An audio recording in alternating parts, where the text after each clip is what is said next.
back to near normal by the middle of the week.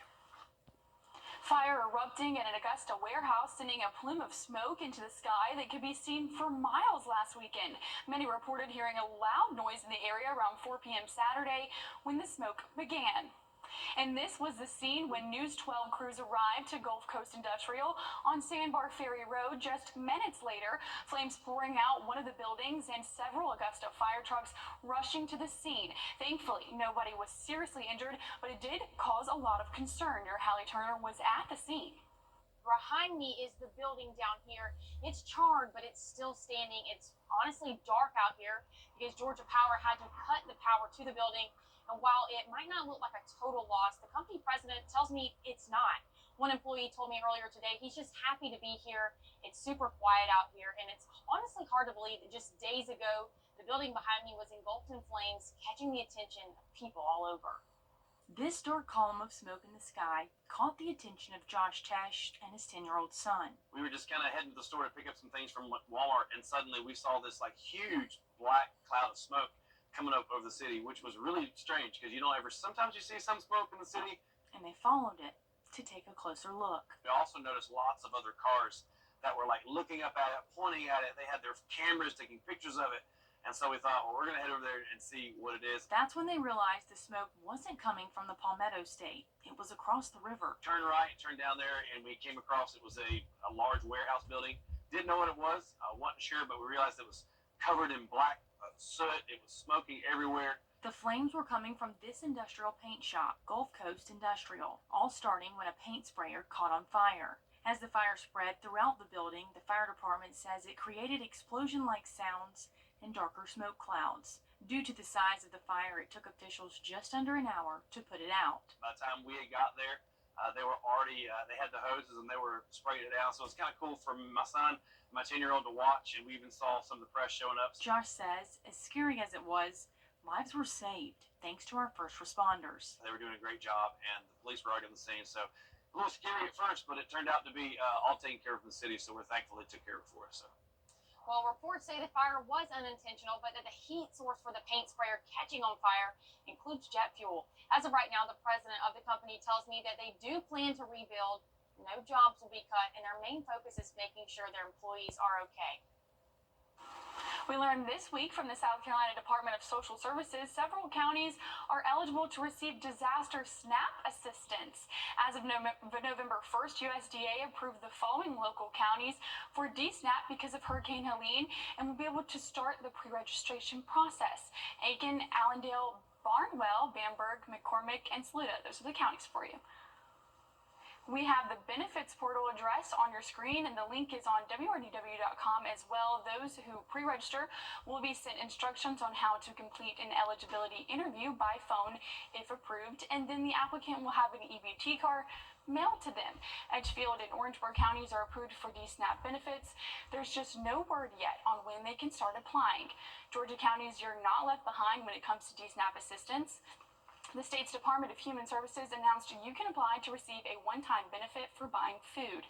People from Burke, Columbia, Glasscock, Jefferson, Jenkins, Lincoln, McDuffie, Richmond, Screven, Tolliver, Warren, and Washington counties can now apply. The last phase of the application runs through the 18th and the 18th through the 23rd, and that's for Emmanuel County.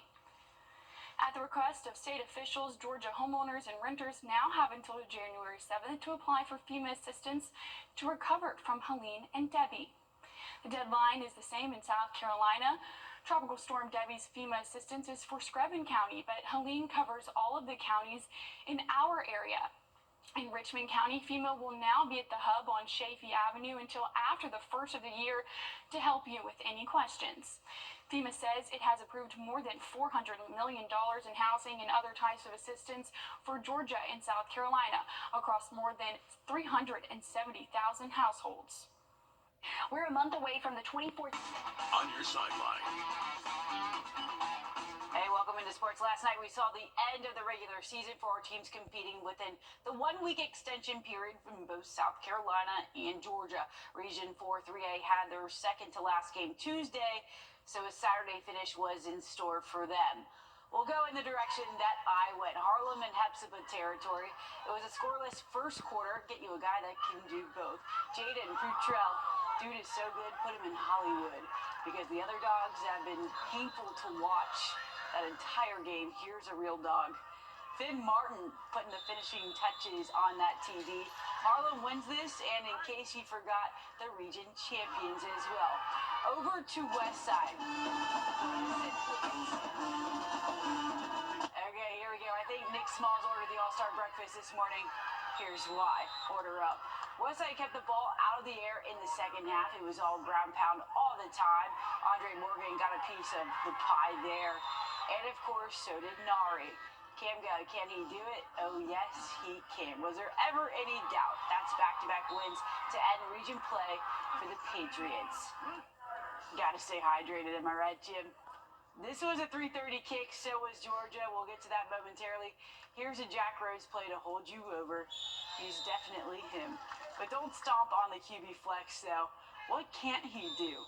Bax and Irish tied at 14 apiece. I think I'm about to drop a crazy stat. Are you ready for it? Cross Creek hasn't led at the half since week 1 of the high school football season. The Backs were up 22-14 with 40 seconds on the clock with 2 quarters left to play. But Aquinas finishes the regular season 6-4. Cross Creek ends winless in the region. ARC ends their season 2-8, 2-6 in the region. South Gwinnett and Grovetown, that's their score there, 48-27. So by now, we've all seen the score, heard the news. Coming through here on Tuesday, that one will really cool us off by Wednesday.